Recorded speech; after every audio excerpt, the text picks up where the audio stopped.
Imagine a seguinte situação: eu tenho um corpo que ele vem se movimentando com velocidade constante e cai da mesa. Essa mesa tem uma altura h, esse corpo vem aqui com a velocidade v0 e cai. Quando ele cai, ele faz esse movimento até que bate no chão a uma distância horizontal L do ponto que ele deixou a mesa. Certo?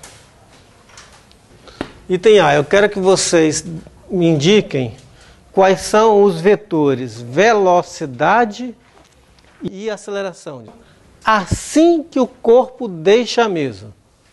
O que é que eu posso afirmar sobre a velocidade que ele tem assim que ele deixou a mesa? Acabou de perder contato com a mesa. Quanto é que vale a velocidade?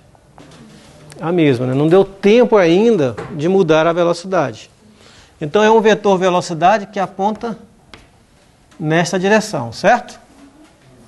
Então aqui é v0. E qual é a aceleração dele assim que ele deixou a mesa? É a aceleração da gravidade. E esse vetor eu aponto em que direção? Para baixo, né? Qual a equação horária para x de t e y de t? Quanto valem as expressões de x em função do tempo e y em função do tempo? Digamos que eu escolha tempo igual a 0, essa situação, assim que ele deixou a mesa.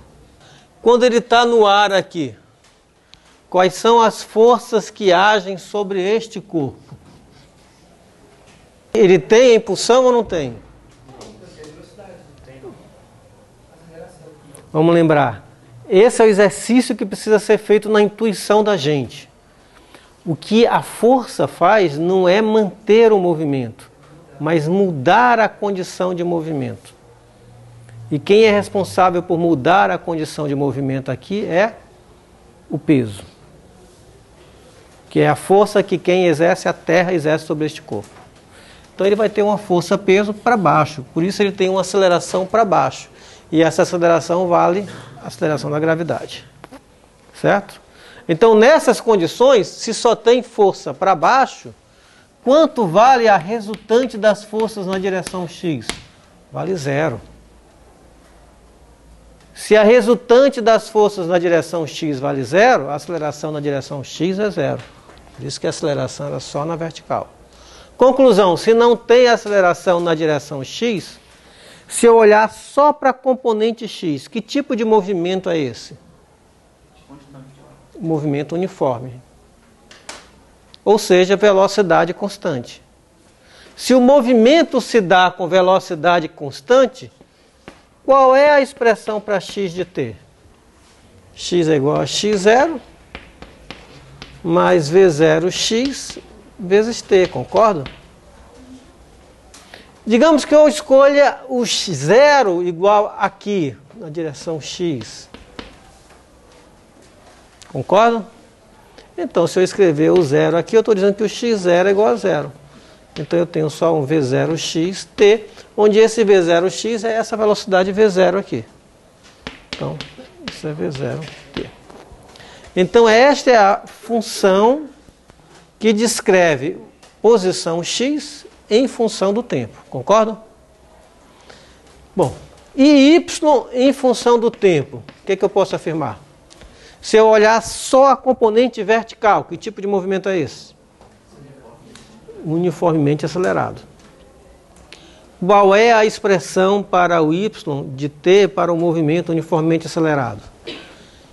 y0, concorda? Mais v0yt mais 1/2 de AYT2, concordam? Essa é a expressão geral para o movimento uniformemente acelerado. Vamos agora atribuir valores a cada uma dessas grandezas.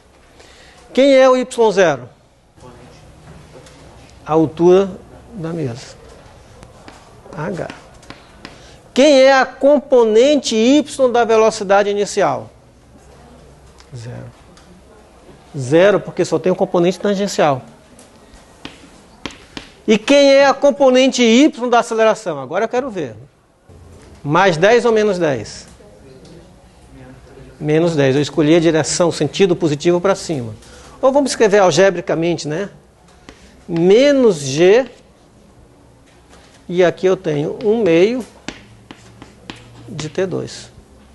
Conclusão, y é h menos g sobre 2 T2. Tá certo? E aí tem C. Qual é a equação da trajetória? O que quer dizer a equação da trajetória? Significa descrever o trajeto que ele fez, independente do tempo que ele leva. Certo? Então, qual é a trajetória de alguém atravessando a ponte Rio-Niterói? É só aquele trajeto que ele vai fazer, independente do tempo. Está livre, se tem engarrafamento ou não tem, isso não importa. É só o trajeto. Certo? Então vamos lá, como é que eu consigo escrever y em função de x? Eu tenho y em função do tempo. E tenho x em função do tempo. Eu pego essas duas equações e elimino o tempo em favor de x e jogo aqui. Mas quanto é que é o tempo em função de x? O t é igual a x sobre v0, concorda? Essa equação aqui implica que t é igual a x sobre v0. À medida que o tempo passa, o x aumenta. Pego esta expressão e jogo nesta equação. E obtenho y de x é h menos quem? 1 meio de g vezes x2 sobre v0 ao quadrado.